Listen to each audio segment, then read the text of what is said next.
This is the X-Zone Broadcast Network, broadcasting worldwide on broadcast affiliates and satellite program providers, including CNN Broadcast Network, Sirius Satellite Network, Star Media, Good News Radio Network, Angel Broadcast Network, Wiki Broadcast Network, and WPBN TV. For more information on the X-Zone Broadcast Network, visit us at www.xzbn.net.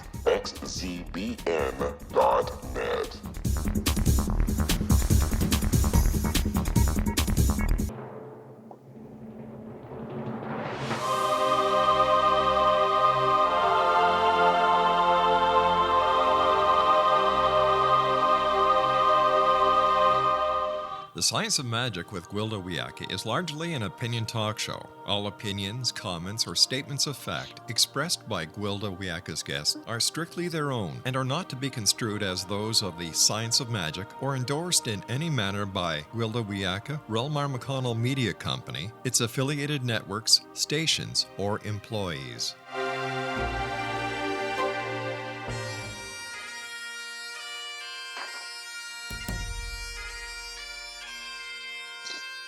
Welcome to the Science of Magic with Gwilda Wiyaka, a program dedicated to uncovering the unified nature of reality and humanity's ever-evolving place as truly galactic beings. For more information on the Science of Magic with Gwilda Wiyaka, visit us online at www.thescienceofmagic.net.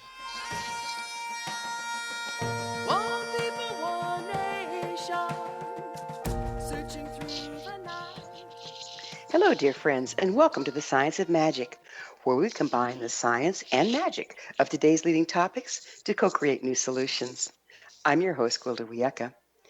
This hour we'll be exploring messages from the hidden worlds. Like everything else, reality expresses according to frequency. Yet, the linear mind does not decipher frequencies. In order to put frequencies into a framework the mind can understand, they're allegorically represented in the imagination. We use the resulting metaphorical symbols to translate frequency into a holographic form that's user-friendly to the linear mind. Thus, what we consider to be physical reality is actually a hologram, comprised of a series of compartmentalized collections of symbols. But what of all the quantum space between the compartments of perceived reality? These hidden worlds are the larger part of unified reality, whispering to us through our imagination, dreams, synchronistic events, and even that little mental voice within. If we could decode the whispers from the space between compartments, we would have access to the time-space continuum, granting the ability to predict future trends and find our sweet spot therein, allowing us to co-create our experience. How do we access the unified quantum field? How do we decode the information from between worlds? Can we use this hidden information to create successful lives? Our guest this hour has spent much time pondering this very subject. Rizwan Virk is the best-selling author of Zen Entrepreneurship, Walking the Path of the Career Warrior, and Treasure Hunt, Follow Your Inner Clues to Find True Success. He's received a BS in Computer Science and Engineering from MIT and an MS in Management from Stanford GSB. Riz is a successful entrepreneur, video game industry pioneer, and independent film producer. Among his productions are Turquoise Rose, Thrive, What on Earth Will It Take?, and the cult classic Knights of Badassdom. His website, zenentrepreneur.com. Riz, thank you so much for being on the Science of Magic with us. Well, it's great to be here. We should have some fun today. So tell me, with an education in computer science and engineering, how did you become involved in intuition? Well, I tend to spend a lot of my time, with people that are in the science and engineering world or with people that are in the business world. And intuition is something that in both of those realms, they don't really talk about too much. Although it turns out it's, pretty important in both of those realms. I mean, if you look at most successful scientists, they have some kind of an intuitive flash after working on some problem for a while, which leads to their big breakthrough, including Einstein with his thought experiment of what would happen if he was on a beam of light. And so it's this ability to go into that intuitive place and then bring back something that can eventually be translated into terms that, in his case, the scientific world understood. And I think the same is true of many successful business leaders. And if you look at, Steve Jobs, Richard Branson, and many of the people that I work with here in Silicon Valley, they often use their intuition or their gut feelings or their hunches, but they don't call it that, right? They say I'm pattern matching, for example, right? But they sometimes meet a person and they have an intuition of whether they want to work with them or not, and then they follow through with that. And so in my own career, I started to see, examples of hunches and things appearing in both my intuition and in my dreams, which would then, manifest in the real world. And I started to ask myself questions about what caused what, when I remember one day I had a dream of a competitor that I hadn't heard of in over a year one morning, and I thought, that's odd. I haven't dreamt of or even thought about this person in a long time. And that morning I got a call. We're gonna have to pick up on the dreamscape on the other side of a short commercial break.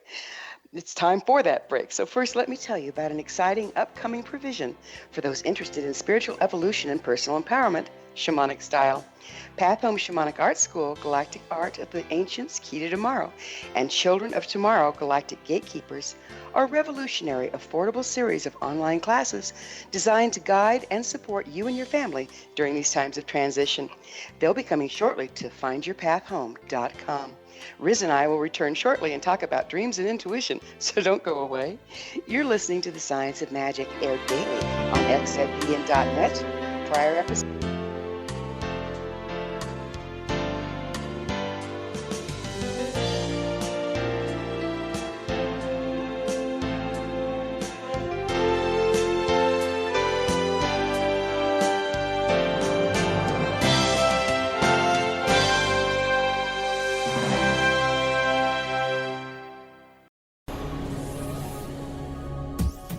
This is the X-Zone Broadcast Network, broadcasting worldwide on broadcast affiliates and satellite program providers, including CNN Broadcast Network, Sirius Satellite Network, Star Media, Good News Radio Network, Angel Broadcast Network, Wiki Broadcast Network, and WPBN TV. For more information on the X-Zone Broadcast Network, visit us at www.xzbn.net.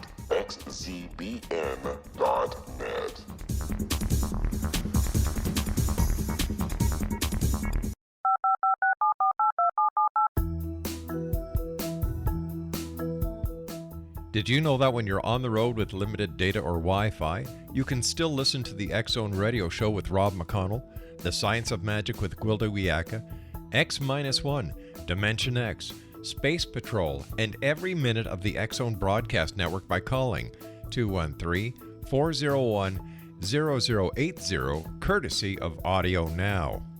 No smartphone, app, or internet needed. It saves your data plan and it's free if you have unlimited minutes. Call 213-401-0080 to listen on any phone, anytime, anywhere. Remember 213-401-0080 for the best of the paranormal, parapsychology, and sci-fi radio programming anywhere, 24/7, 365.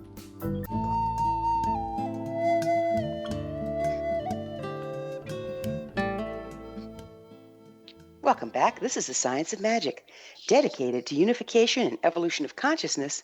I'm your host, Gwilda Wiyaka. Our guest this hour, Rizwan Virk, is a best-selling author of Zen Entrepreneurship, Walking the Path of the Career Warrior, and Treasure Hunt, Follow Your Inner Clues to Find True Success.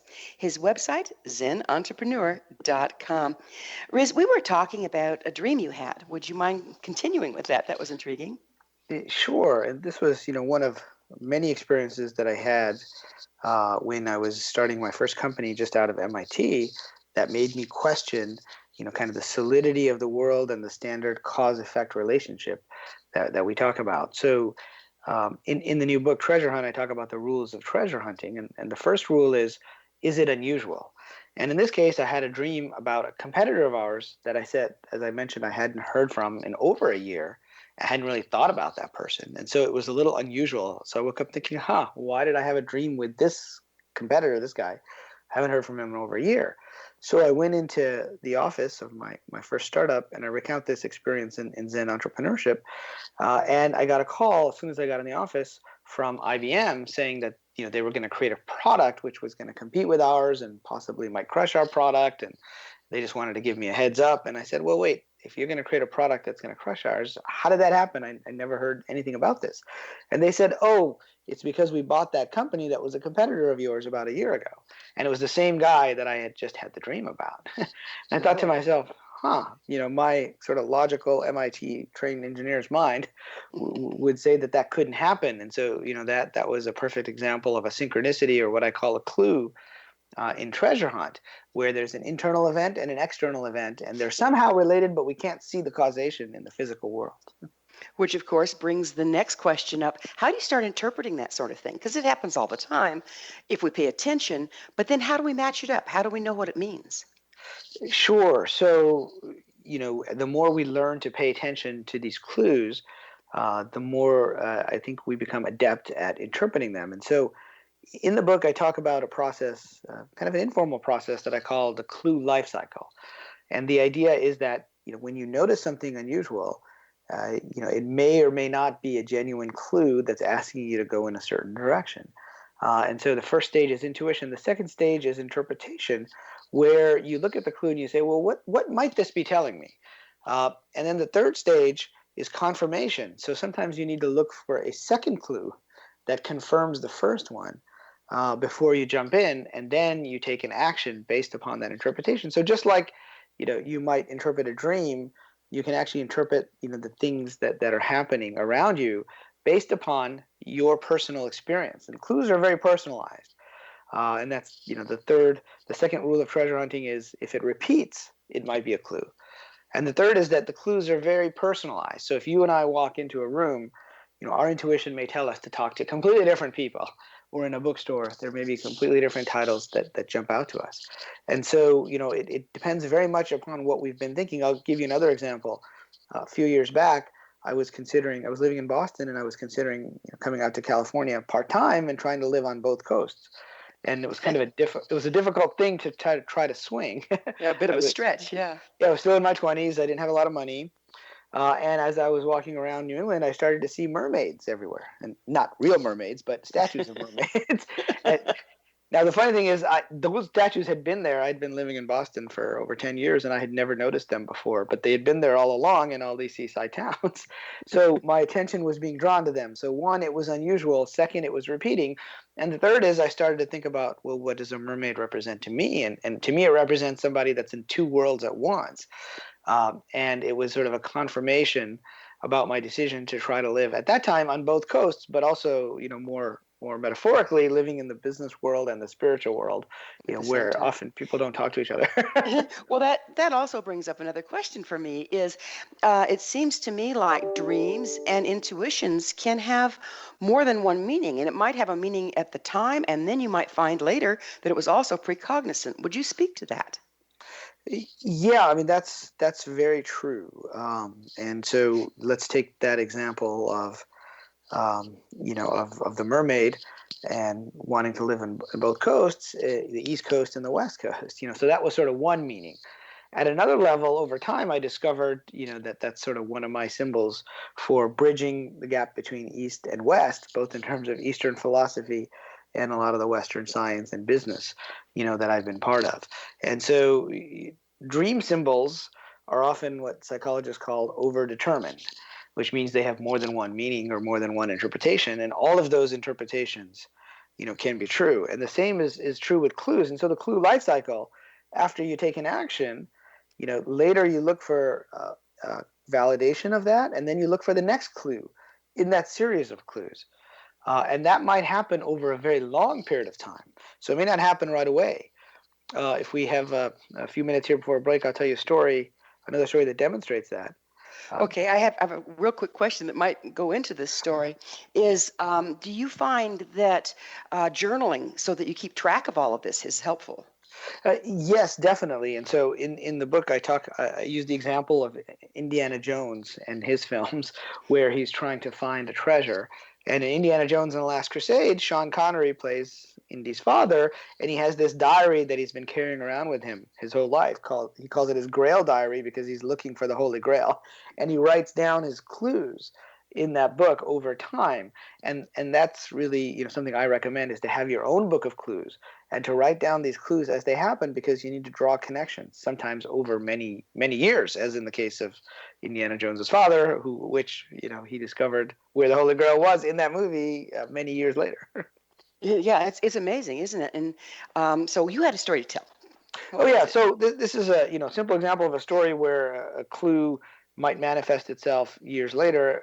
And so there was a young man in college in Oregon, and he decided to drop all his classes, and he wasn't sure why, but he just didn't want to take them anymore. So he was paying attention to his intuition, and as he was walking at the edge of campus, he noticed a flyer for a calligraphy class. And he said, "Oh, that's calling to me." And he wasn't sure exactly why, but he decided to take that class instead of the normal classes that he should have been taking. And he ended up learning all about fonts and serifs and all of this great stuff. Well, turns out years later, that young man started a computer company called Apple. It was Steve Jobs. And when he was creating the Macintosh, it was only because he took that class years earlier that he insisted there be multiple fonts in the original Macintosh. So we might be looking at green screen fonts still today if he hadn't had the intuition to take this class. And that's how clues may evolve over many many years. Yeah, so it sounds important to keep track of them. Another question I have for you is, everything's just random out there unless we have some kind of an intention to refer them back to. Can you speak to that? Sure. So there's this process that I refer to in Treasure Hunt of incubating a clue, and the idea is that you would ask a question, which you would write down, before you go to sleep or at certain points of the day, and then you would watch the clues over the next few days. And so, I had heard about this from the idea of incubating a dream from one of my mentors, Robert Moss. Then years later, I found out that this was a tradition in many religions and spiritual practices. So I was born in Pakistan, which is an Islamic country, and this was something that I wasn't even aware of. But my brother had moved back to Pakistan, and he wanted to marry a Pakistani girl there, and her father said, "Well, I have to do ishtikhara." And I was like, "Well, what's that?" Well, it turns out it's a process where you ask for the answer to a question, and then you monitor your dreams and things that happen to you over the next 3 days, and you look for messages from God or from angels that might help you confirm, the direction that you should go in. Yeah, and that's just that's the basis behind all shamanic practices too. That's right. Yeah, we have an intention in shamanic practices to go into non-ordinary reality, and so whether it's Western or Eastern religions or Native American traditions, there's a long history of being able to set an intention and to look for clues. But I get back to my first rule of treasure hunting, which is it unusual? We don't want to delude ourselves and say predetermine what the answer should be, and that's why it's important to kind of take note of the tenor of the clue and to have multiple clues, which is what the clue life cycle is all about. Well, sometimes a dog running across the street is just a dog running across the street. How can you tell the difference? That's right. And so, the question is, have you noticed this dog before? Were you drawn to it? Was the dog there all along in that street and you just never noticed it all these years? Now, if you noticed it every day, then it's just an everyday occurrence, right? So, what exactly is intuition? Where does it come from? Well, so there's lots of different theories about that, right? And in the book, I explore this two different ideas of where clues come from. And the first is more of a spiritual, religious tradition, and the second is more from the scientific perspective. And so, as I started to notice these clues and how they happened, out of order, if you will, I started to delve into quantum physics. And I started to realize that, the description of the world the quantum physicists give us is more amenable to this type of clue, which I often refer to as a glitch in the quantum matrix, right? Mm-hmm. And in quantum physics, there's this idea that every time we make a decision, the world branches, and so you end up in parallel universes or parallel worlds. And the idea is that there are multiple future selves that are calling to you. And if you tune into one of those future selves, that makes that particular pathway more likely than the other ones. So, information literally is traveling from the future to the present and from the present to the past in what's called an offer wave, which has the probabilities of all of these different possibilities happening. And there's a great physicist from Berkeley, whose name is Fred Alan Wolf, who says that our minds are like time machines, able to sense the flow of information from the future and the past. And so I thought that was a very interesting way to describe, how all of this works from a quantum physics perspective. Yeah, there's this formula that's been proven that says that causality is equal parts past and future and only happens in the present. Isn't that fascinating? Yeah, that is very fascinating. And so the idea is that if I notice something and then later that something happens, is it because I noticed it in the past and then when I got to the future it happened because of that, or the other way around? Did I notice it in the past because one of my future selves was going to be involved there? And I've had that experience where I've driven by a building and something about it calls out to me and I'm not sure why, and then a few years later I end up living in that building. and so am I catching a glimpse of the future? Am I creating the future? That's an open question, but I think quantum physics does a good job of showing how it's all interrelated. Yeah, and it's because we're so linear, quantum physics is not, is it? Yeah, not at all. And so the past and the future kind of work together. And there's this idea that when you branch, if you think of like a single point that has two lines extending in different directions, you can think of that as the branching of parallel worlds. And then when I was meditating, I saw those worlds coming back together just as a diagram. And I thought that's a good way to think about it, in that there are many places that we may have meant to be, and then we can get back to those places even if we take different choices. Yeah. Well, it's time for another short pause. We'll get on to branching and coming back together on the other side. Ritz and I will return to our discussion, so don't go away. We're coming to you through the X-Zone Broadcast Network, the land of new and exciting things. Don't miss any of their fine shows and hosts on xzbn.net. You're listening to The Science of Magic, your resource for creative solutions in a changing world, thescienceofmagic.net.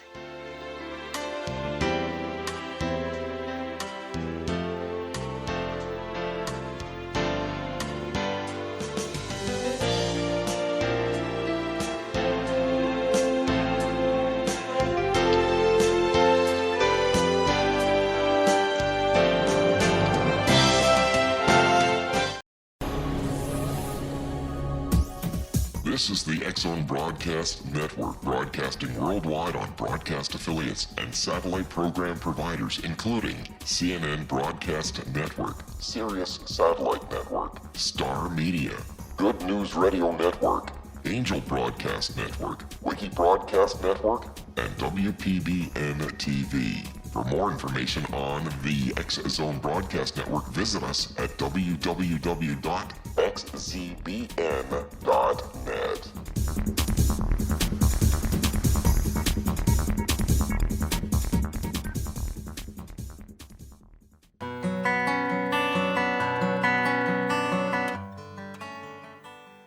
Welcome back. This is The Science of Magic, a place where magic and science come together to promote enlightenment. I'm your host, Gwilda Wiyaka.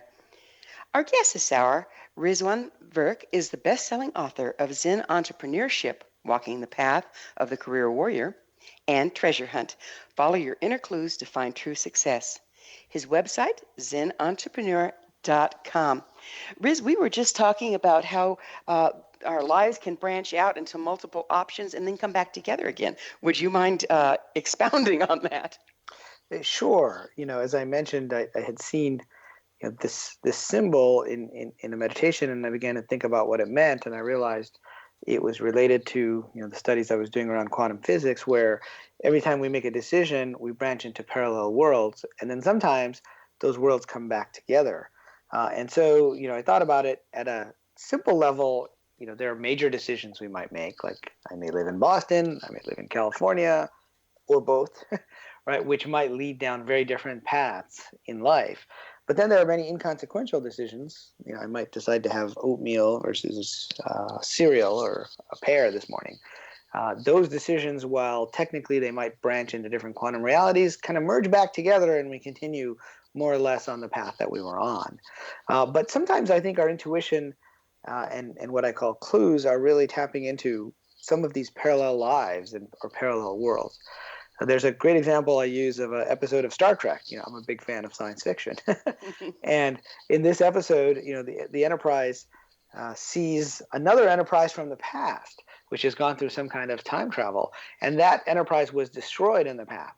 And so by the Klingons. And so the crew of the Enterprise, led by Captain Picard, decide they're going to save it. And so that Enterprise is never destroyed in the past. And what happens is they suddenly end up on a completely different timeline where they're in an extended war that has been going on for generations. Now, they don't know that anything has changed, but they're suddenly on a different timeline. They don't know there's this other parallel reality that we've been watching all along where they weren't always at war. Except one of the aliens on the show, played by Whoopi Goldberg, she plays a character named Guinan, she senses in her mind that something is off, that something's not quite right about this reality, that there's another reality. Nobody else can sense it, but they follow her intuition, and they end up, sending the other Enterprise back to the past where it gets destroyed as it's supposed to happen, and they end up back on the original timeline. And so, this is kind of a dramatic example of different parallel worlds and different timelines. But the key to sensing them, you don't have to be an alien or Whoopi Goldberg. You can usually just sense them yourself.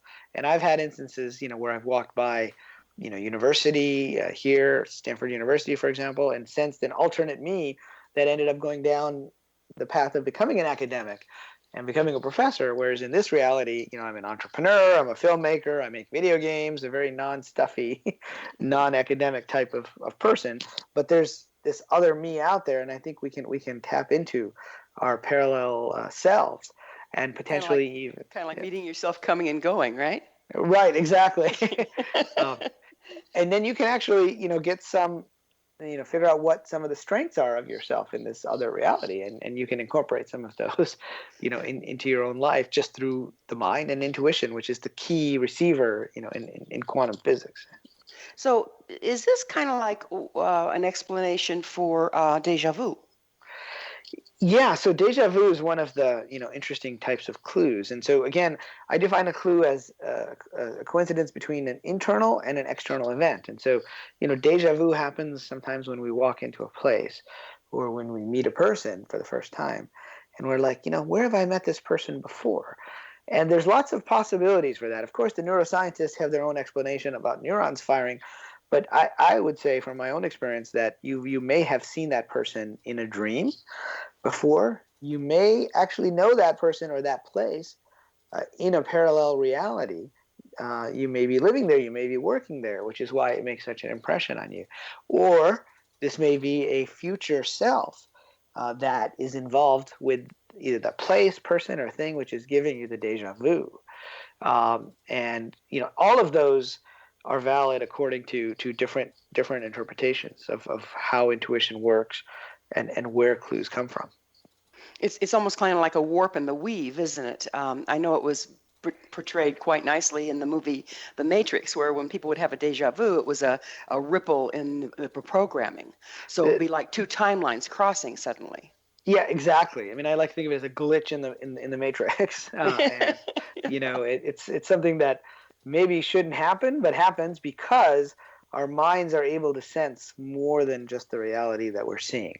And in quantum physics, it's the conscious act of observing, which determines the reality and what they call the collapse of the probability wave into a specific probability or reality.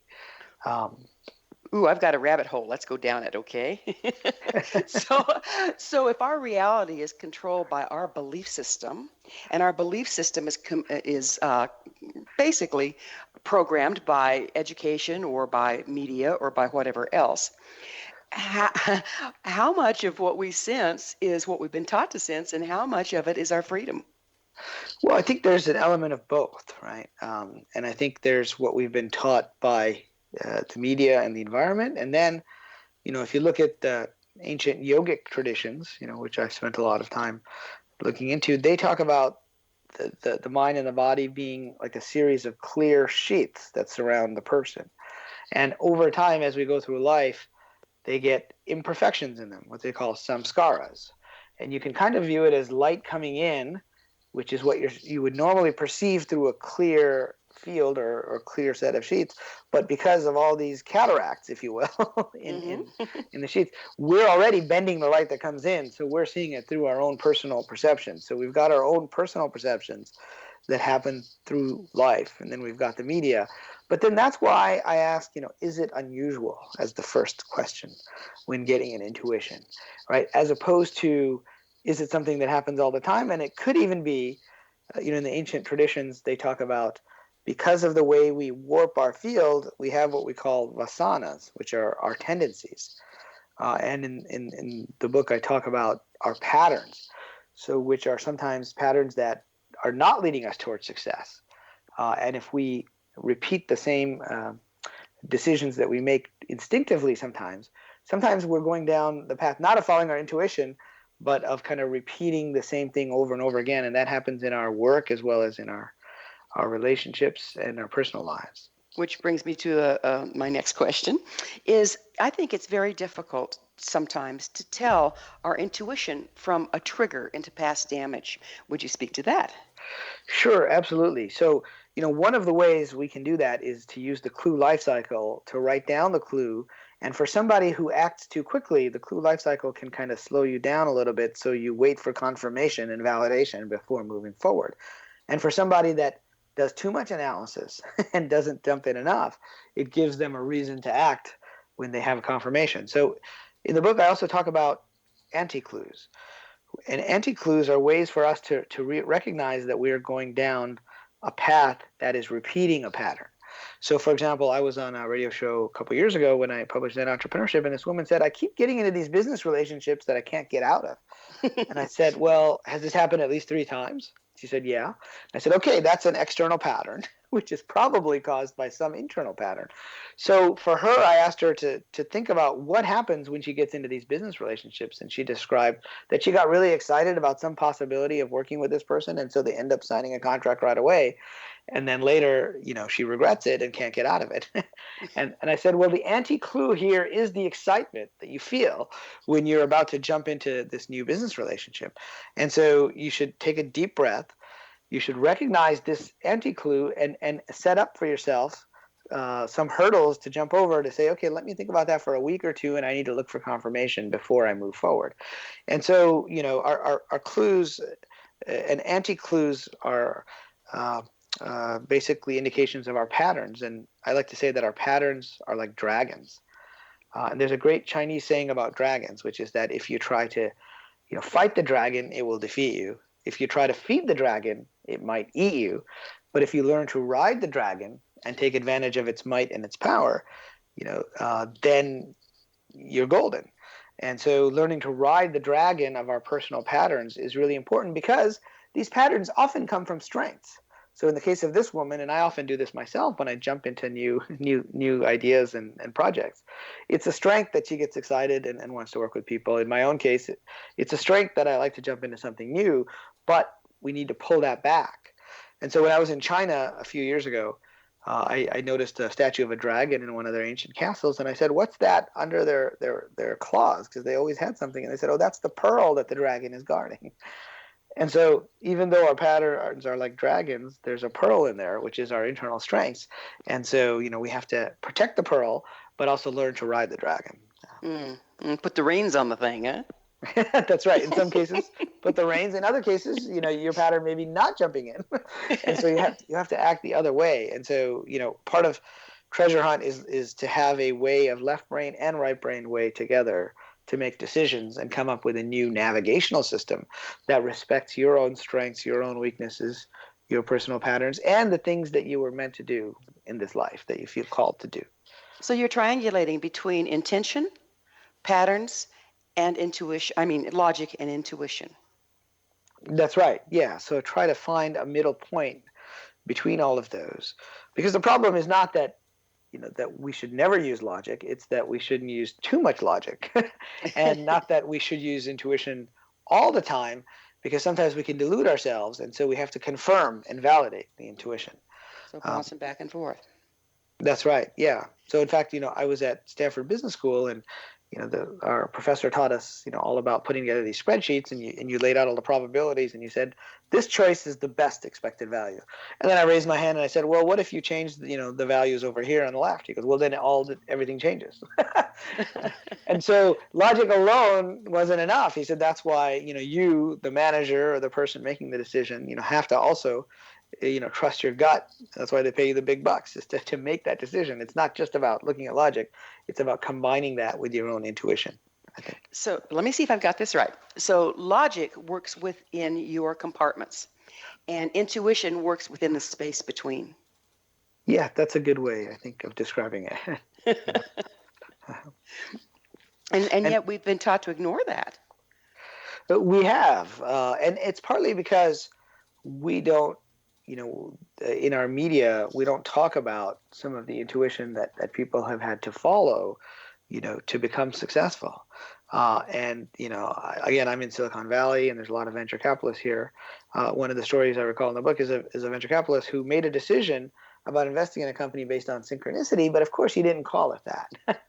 And so he was thinking of investing in this company, which allowed you to watch video on your phone. This was years ago. So this was like, kind of pre-iPhone. And he wasn't sure if he should do the investment. He went to a baseball game here in San Francisco, and he was sitting up in the stands. And right in front of him, there was a man with his young son who were trying to watch the game. And that's when you may be getting a message is when somebody's right in your line of sight. You can't ignore them. And turns out his son, the young boy, was a little vision impaired, and so he couldn't see what was going on. And so he overheard him say to his dad, I wish I could watch the game right here on my phone so that I could see what's going on. And so that external event tied to something he had been thinking about, which was making this investment in this company. And there's the synchronicity. We're going to have to take another quick break. We'll pick up with synchronicity on the other side. Ritz and I will be back shortly, so don't leave us now. This is The Science of Magic, your resource to altruistic professionals of science and the esoteric, working to create common ground for the betterment of our world. Join our email family to receive our amazing topic-driven episode collections at thescienceofmagic.net.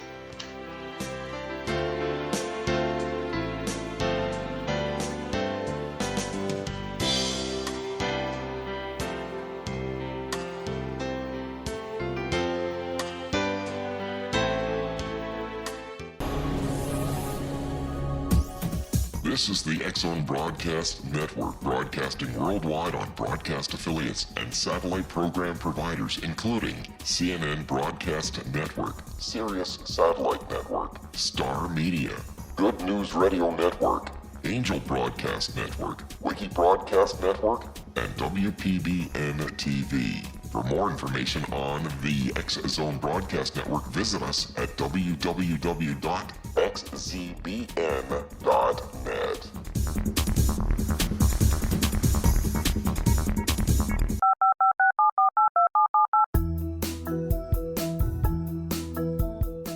Did you know that when you're on the road with limited data or Wi-Fi, you can still listen to the X-Zone Radio Show with Rob McConnell, The Science of Magic with Gwilda Wiyaka, X-1, Dimension X, Space Patrol, and every minute of the X-Zone Broadcast Network by calling 213-401-0080, courtesy of Audio Now.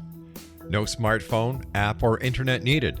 It saves your data plan, and it's free if you have unlimited minutes. Call 213-401-0080 to listen on any phone, anytime, anywhere. Remember 213-401-0080 for the best of the paranormal, parapsychology, and sci-fi radio programming anywhere, 24/7, 365.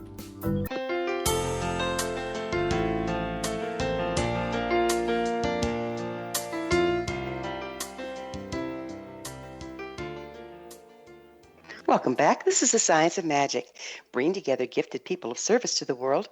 I'm your host, Gwilda Wiyaka. What's up in your world? I always love to hear from my listeners. You can email me at thescienceofmagic.net and suggest a topic or a guest that's on your mind. You're probably not the only one who'd enjoy hearing them. Our guest this hour is Rizwan Virk, his best-selling author of Zen Entrepreneurship, Walking the Path of the Career Warrior, and Treasure Hunt, Follow Your Inner Clues to Find True Success. His website, com. Riz, we were talking about the little boy in the bleachers that couldn't see very well. Right. So, that, as I said, that was a great example of a clue because there was a coinciding of the inner event, which is that this venture capitalist was thinking about investing in this company, which shows videos on your phone. And again, this was, a few years ago, so it was not a common thing. And this external event of this young boy and his father sitting right in front of him at the baseball game here in San Francisco, and the young boy saying, "Well, I wish I could see the game on my phone," because he couldn't really see what was going on, all the way down there on the field. And as we started the conversation, I think many successful people rely on their intuition. Now, in this case, that venture capitalist ended up investing in the company, but now it wasn't just the intuition. So that was a confirmation of something that he had been exploring. And so he still had to do all the work that he would normally do in making an investment and validate the predictions. He had to do all the left brain stuff. But often, it's a matter of bringing the intuition into the physical world and then doing the work of translation into a language, that people will understand. And then you can kind of have the best of both worlds. You can make things happen in your career based on the clues and intuition, but also based upon justification to other people. So basically, this information is coming to us through all sorts of different symbology, and then we have to translate it into logic before we can present it. That's right. And sometimes we have to quiet our minds to be able to see it. There's a great quote from Steven Spielberg. He says that he always tells his kids that dreams are like whispers, and he put his hand on his side of his head and he said it's kind of whispering in your ear. And then he puts his hand in front of his head and said there's all this loud stuff coming at us every day, and we have to kind of stop listening to all that and listen to the whisper, or the little voice, as I like to call it, and then we have to translate it. And both are important. There's a great story about Leo Szilard, who is a physicist who not many people know about, but he had been looking into atomic phenomena. And when he was in London, he was about to cross the street, and something about the lights changing, gave him an idea, and he just stopped in the middle of the road as he thought about atomic physics and how if you could release a neutron, you could have this sustained chain reaction.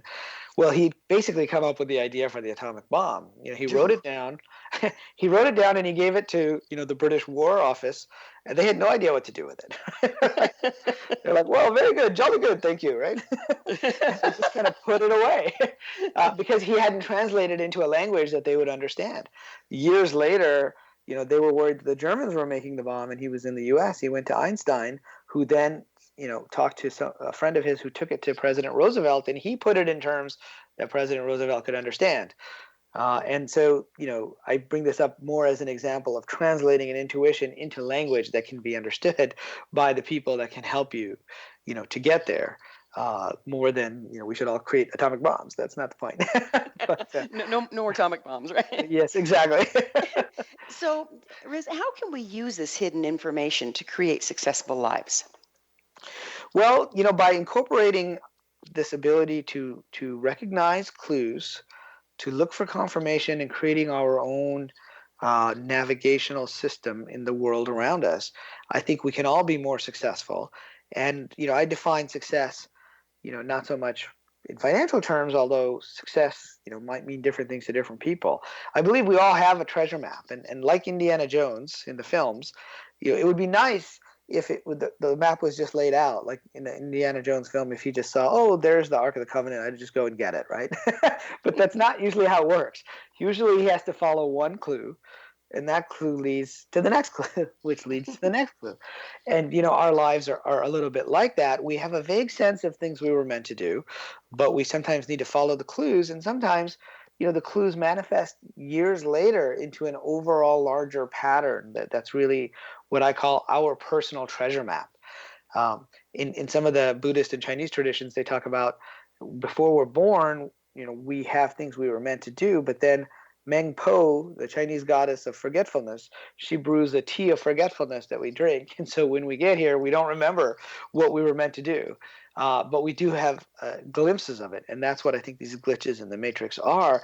And so the more we follow the threads that are revealed by each of these clues, the more likely we are to be able to get to the meaningful treasure that I think is the work we were meant to do and be successful at, in this life. Well, in Celtic shamanism, there's always these stories of the hunter being lured into the woods by the hind and through his curiosity.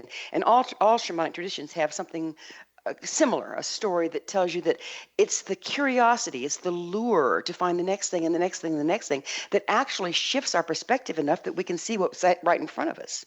Would you speak to that? Yeah, I think that's very true. And in some shamanic traditions, they say that the story stalks the storyteller sometimes rather than the other way around. And so I think, as we learn to pay attention to what our mind is naturally drawn to, we start to perceive these clues. And sometimes, we may be off track, and then these clues can help us to get on track. Sometimes we ignore a clue, right? I'll tell you, I had a dream when I was starting a company a few years ago about a product that looked like a spider. And when I woke up, I thought, that's kind of interesting, but yeah, we're not going to do that. We're going to do what we think is going to work. And so, to make a long story short, 6 months later, our first product didn't work. And we ended up building that product that I had seen in my dreams, and that was much more successful. So sometimes, even when you ignore a big clue, you can be led to that place anyway with this branching and merging of these different worlds. In the quantum sense, you can still end up at the same place, even if you take, different paths together. I have a real curiosity. Does the average person have greater access to the quantum level information at this particular time in history? And if so, why do you think that is? That's an interesting question. I think at different times in history, it may be easier for people here in this three-dimensional reality to access this information. I think on the one hand, we have people that are more closed-minded about some of this stuff. And then on the other hand, we have a lot more openness. We have a lot of different types of energy coming through, people who are looking beyond the material. And I think, the younger generation is helping here in that they have a very different perspective than, the previous generations, which were worried more about the material side of things. And, I saw some surveys recently which showed that with millennials, they care much more about having some meaning in what they're doing than they do just about the money. And I think that's a perspective that, is helping overall for us to be aware of other possibilities and to get these messages. How much do you think that our modern technology has to do with that? Because we're being shown, impossible things are happening. We can make impossible things happen through technology, kind of like. Do you think that's expanding our horizons? Well, I think it's expanding our horizons of what's possible. So I'm a technologist, and I did a lot with the iPhone when it first came out and smartphones. And today you can do what was shown in Star Trek, right, with the communicator, except you can see pictures of the person around the world through something like FaceTime. And this summer I was at MIT and ran a program for virtual reality and augmented reality startups. And when you start to think about you can immerse yourself fully in this virtual environment and think you're there, that technology helps us to understand a metaphor that many in the Buddhist traditions talk about. The waking world really is like a dream, or it's easier for us to understand it now by saying it's like a virtual reality. And in fact, there's scientists and engineers and entrepreneurs like Elon Musk who believe we may be living inside a simulation, which that model actually ties very well to the ancient traditions, saying that it's a type of illusion that we are involved with, but it's one of many simulations or virtual worlds that seem real at the time. But they're simulations of our own making, aren't they? Right. And we have a hand to play, each of us, right, in creating these simulations. And each of us is perceiving it differently.